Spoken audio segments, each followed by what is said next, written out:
الحمد لله رب العالمين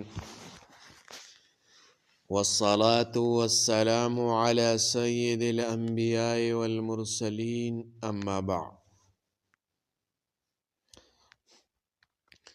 آج میں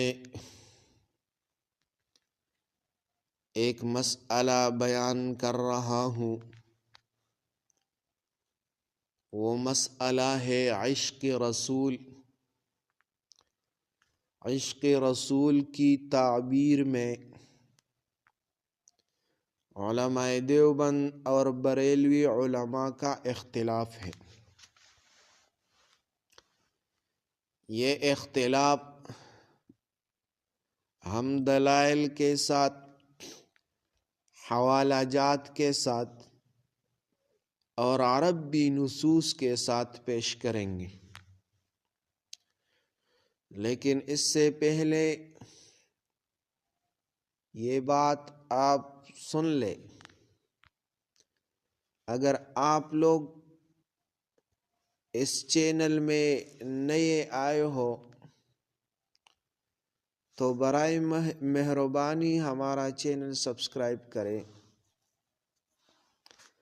اور ہمیں سپورٹ دے، تاکہ ہمارا ہر ویڈیو ان لوگوں تک پہنچ جائے جو غلطی پر ہو، اور اللہ کریم وہ اپنی غلطی سے محفوظ کرے اور حق کی طرف لے جائے۔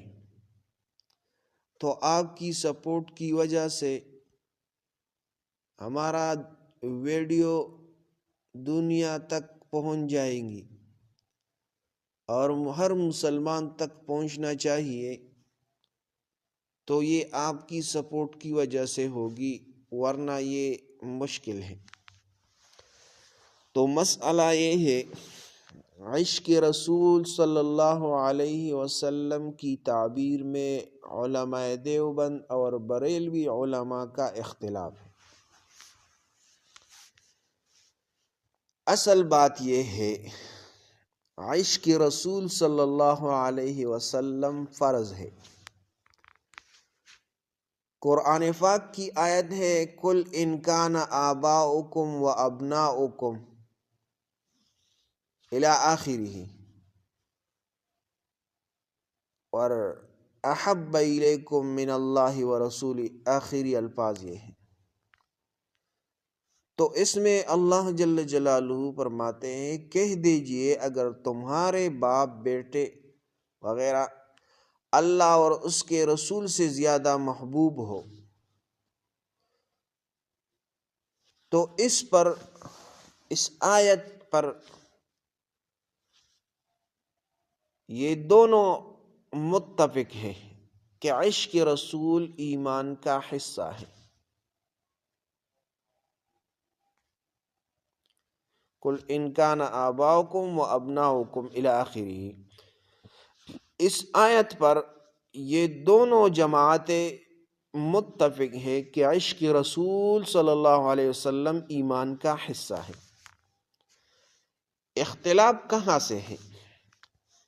اختلاف عشق کے ثبوت میں نہیں، بلکہ اس کے اظہار یعنی تعبیر میں ہے۔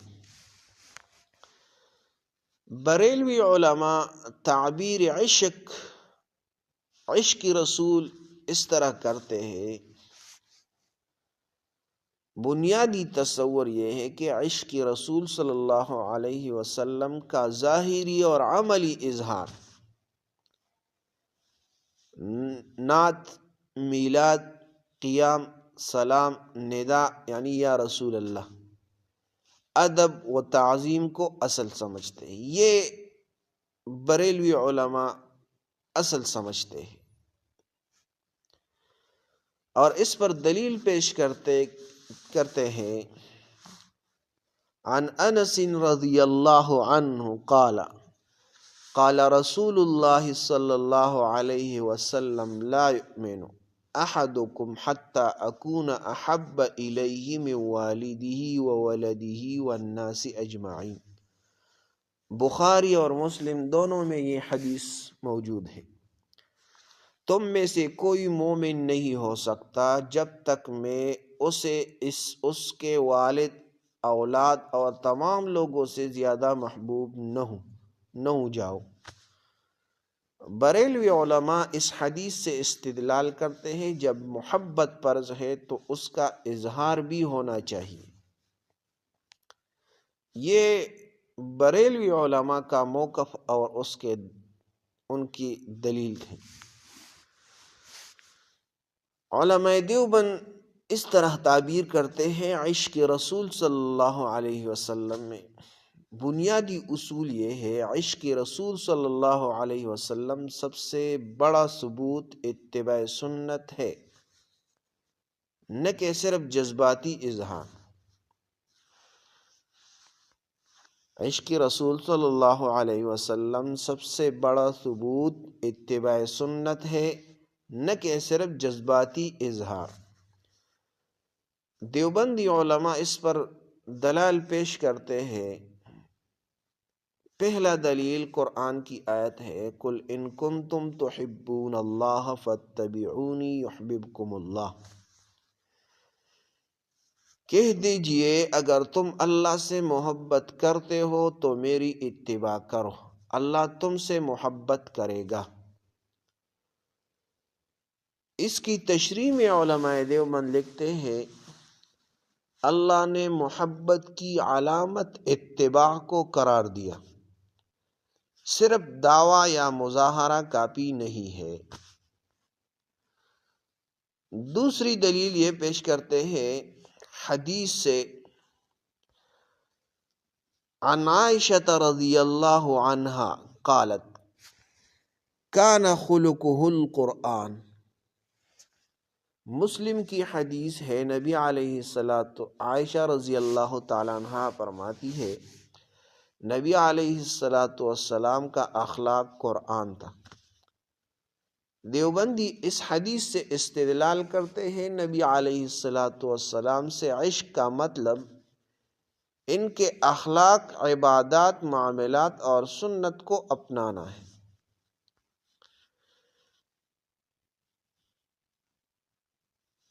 تیسرا دلیل یہ پیش کرتے ہیں صحابہ کا عشق رسول صلی اللہ علیہ وسلم کے بارے میں۔ حدیث میں آتا ہے، عن ابی ہریرہ رضی اللہ عنہ قال قال رسول اللہ صلی اللہ علیہ وسلم ترکت فیکم امرین لن تضلوا ما تمسکتم بہما کتاب اللہ و سنتی۔ موطا امام مالک کی روایت ہے، نبی علیہ الصلاۃ والسلام فرماتے ہیں، میں تم میں دو چیزیں چھوڑ رہا ہوں، جب تک انہیں مضبوط پکڑے رکھو گے گمراہ نہ ہوں گے، اللہ کی کتاب اور میری سنت۔ صحابہ سب سے بڑے عاشق ہیں، مگر میلاد، قیام، نعرے معمول نہ تھے، اتباع ہی عشق تھا۔ تو علماء دیوبند کا اصولی خلاصہ یہ ہوا، نعت پڑھنا جائز ہے، محبت رسول فرض ہے، ادب لازم ہے، مگر ایسے اعمال جو نبی علیہ الصلاۃ والسلام، صحابہ اور تابعین سے ثابت نہ ہو، انہیں عشق کا معیار بنانا یہ درست نہیں۔ تو فیصلہ کن بات یہ ہے کہ اہل سنت کا منہج یہ ہے۔ امام جنید بغدادی رحمہ اللہ فرماتے ہیں، تمام راستے بند ہیں سوائے اس کے جو نبی علیہ الصلاۃ والسلام کے قدموں پر چلے۔ تو نتیجہ یہ ہوا، علماء دیوبند کا موقف قرآن و سنت کے زیادہ قریب ہے۔ عشق رسول صلی اللہ علیہ وسلم کا اعلیٰ ترین درجہ ہے، سنت پر عمل کرنا ہے۔ اگر آپ سنت پر عمل کریں گے تو یہ نبی علیہ الصلاۃ والسلام کی اتباع بھی ہے، محبت بھی ہے، عشق بھی ہے۔ تو آپ یہ مسئلہ سن لیں اور بریلوی علماء اور دیوبندی علماء تک پہنچائیں کہ آپ اس مسئلے پر کیسے عمل کریں گے۔ اگر آپ صرف یہ عشق، نعت، میلاد، قیام وغیرہ کے ساتھ خاص کریں گے تو یہ جائز نہیں ہے، بلکہ یہ اپنے اندر آنا چاہیے، زبان پر بھی، دل میں بھی، اور سارے جسم میں یہ عشق لانا چاہیے۔ جزاکم اللہ احسن الجزا۔